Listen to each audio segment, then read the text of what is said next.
ஓம் சிவாய நமக. ஓம் சிவாய நமக. ஓம் சிவாய நமக.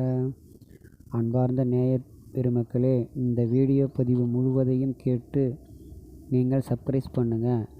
இன்றைய வீடியோ பதிவில் மார்கழியில் திருப்பாவை நோன்பு என்ற விரதம் இருப்பதை பற்றியும் அதன் நன்மைகளை பற்றியும் இந்த வீடியோ பதிவு முழுவதையும் கேட்டு நீங்கள் அனைவரும் தெரிந்து கொள்ளுங்கள்.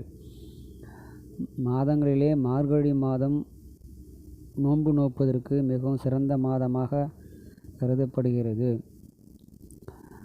ஆயர்பாடியில் பஞ்சம் ஏற்படுவது போன்று அறிகுறிகள் தென்பட்ட வேளையில் ஊரில் மழை பொழிவதற்காக மார்கழி நோன்பு நோக்குமாறு ஊர் பெரியவர்கள் கோபிகளை அறிவுறுத்தினார்கள். ஆனால் கண்ணனையே தங்கள் உயிராக கருதிய கோபிகைகள் ஊருக்கு மழை வேண்டும் என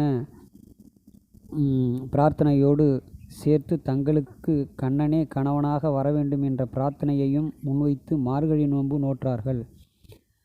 அதிகாலையில் எழுந்து பஜனை செய்து கொண்டு யமுனை நதிக்கரைக்கு சென்று யமுனையில் நீராடி காத்தாயனி தேவியை வழிபட வேண்டும் என்பது நோன்புக்கான வரையறை.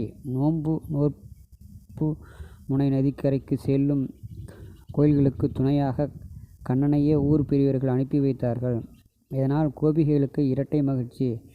கண்ணனையே மணப்பதற்காக நோன்பு நோக்கிறோம் என்ற மகிழ்ச்சி ஒருபுறம், கண்ணனே அதற்கு துணையாக வருகிறான் என்ற மகிழ்ச்சி ஒருபுறம்.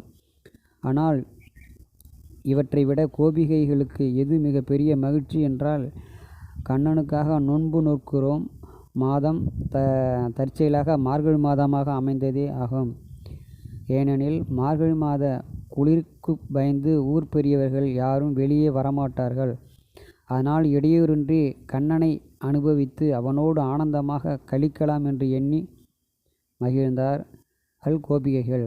கண்ணனை மணக்க விரும்பிய ஆண்டாளுக்கு இந்த கோபிகைகளே முன்னோடிகள். திருப்பாவை 26ஆம் பாசுரத்தில் மேலறையார் செய்வன் பெரியோர்கள் எந்த விதத்தில் ஒரு செயலை செய்கிறார்களோ அதே வழியை பின்பற்றி நாமும் செய்ய வேண்டும் என்று பாடியிருக்கிறான்.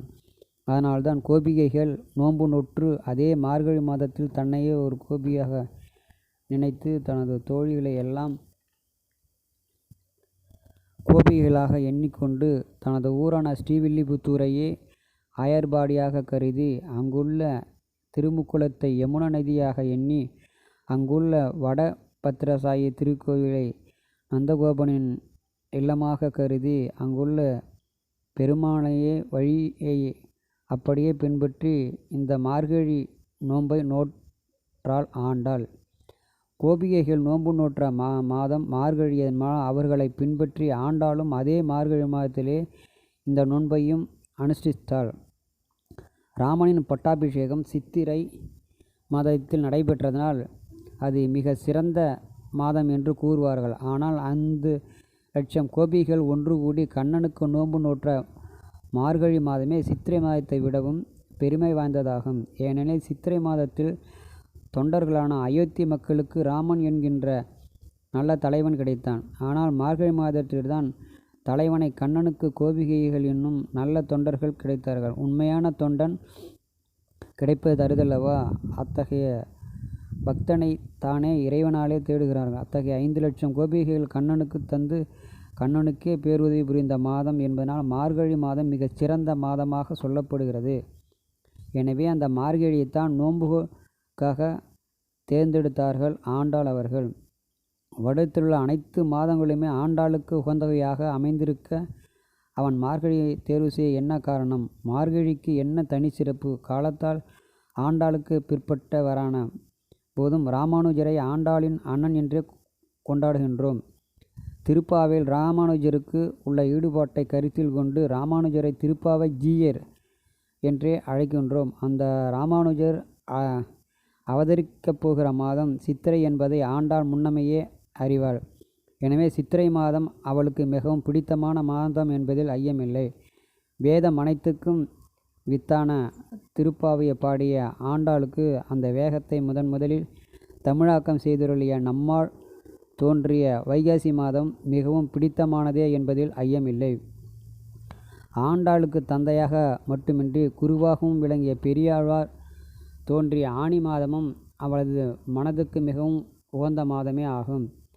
ஆண்டாள் தோன்றிய மாதம் ஆடி, எனவே அதுவும் கூட அவளுக்கு இனியதே. அவள் மணக்க விரும்பிய கண்ணன் தோன்றிய மாதம் ஆவணி, எனவே அதுவும் அவளது மனங்கவர்ந்த மாதமாகவே ஆகும்.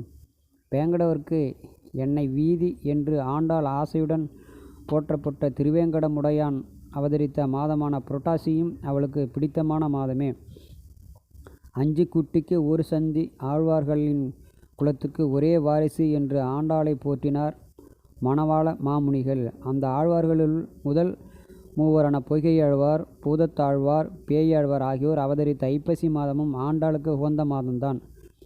ஆண்டாள் எந்த அரங்கனோடும் கலங்க விழைந்தாலோ அந்த அரங்கனின் திருவடிகளில் கலந்த திருப்பனாழ்வார் அவதரிக்கப் போகின்ற மாதமும் கார்த்திகை என்பதையும் ஆண்டாள் அறிவாள்.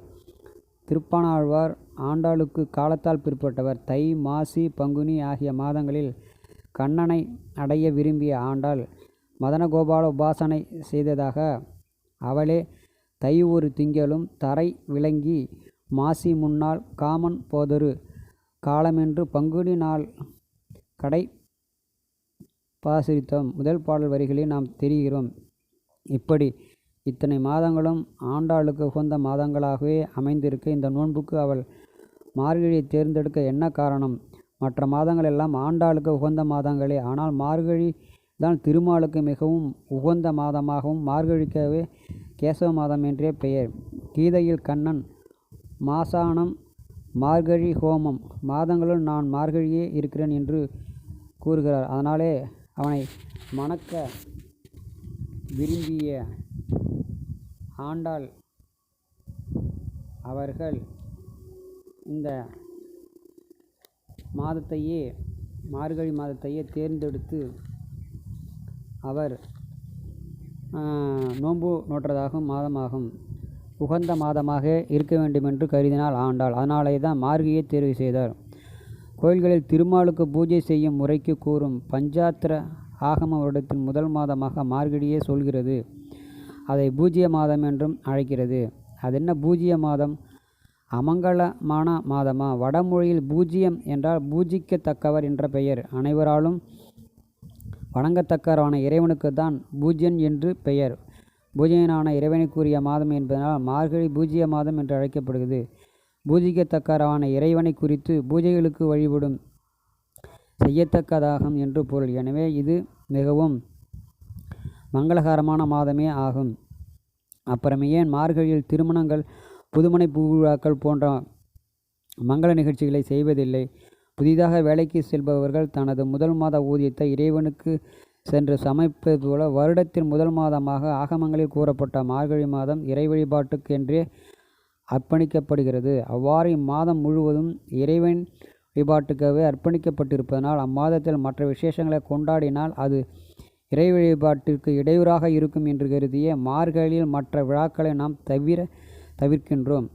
வருடத்தின் முதல் மாதமான மார்ச்சி கழியை முழுவதும் இறைவனுக்கு நாம் அர்ப்பணித்து விட்டால் தை பிறந்தால் வழி பிறக்கும் என்பதற்கேற்ப தை மாதம் தொடங்கி வருடம் முழுவதும் இறைவன் அருளால் நமக்கு அனைத்து நன்மைகளும் மங்களகரமாக உண்டாகும் என்பது சாஸ்திரங்களில் கருத்தாகும். எனவே இறைவனுக்கென்றே அர்ப்பணிக்கப்பட்ட மாதத்தில் நோன்பு நோக்க விரும்பிய மார்கழியை தேர்ந்தெடுத்தால் ஆண்டாள்.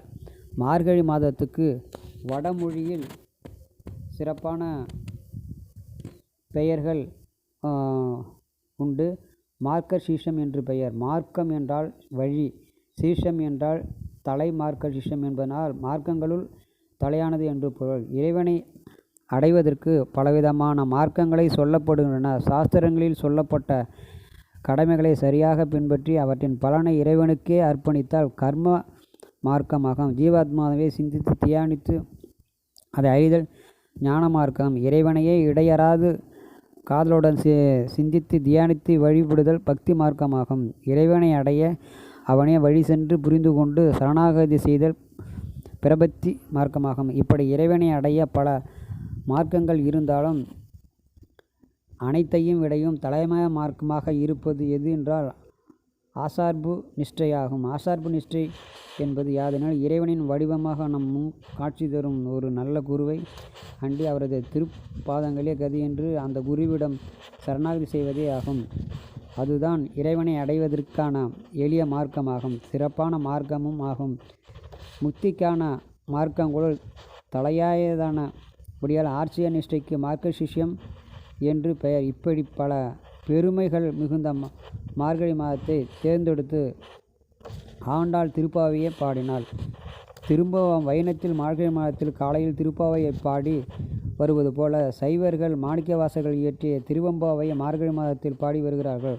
திருவண்ணாமலை சிவபெருமானை குறித்து பாடிய திருவெம்பாவை 20 பாடல்களையும், ஆவுடையார் கோயிலில் சிவனை குறித்து அவர் பாடிய திருப்பதிகங்கள் பாட்சியும் பாடப்பட்டு வருகிறது. ஆக மார்கழி மாதத்தில் இருக்கும் பாவை நோன்பின் ஒரு பகுதியாகவே இந்த பாடல்களை பாடி வருகின்றன. 20 பாடல்களை கொண்ட திருவெம்பாவையின் முதல் 8 பாடல்களை சிவபெருமானின் புகழ் வெகுவாக பாடி 9ஆம் பாடலில் சிவபெருமானிடம் தங்களுடைய கோரிக்கைகளை கூறி 10வது பாடலில் நீராட்டம் செய்வது என்னும் அமைப்பில் உள்ளது. இந்த மார்கழி மாதத்தில் தமிழகம் முழுவதும் உள்ள சைனவ வைணவ ஆலயங்களில் காலை வேளைகளில் சிறப்பு பூஜைகள்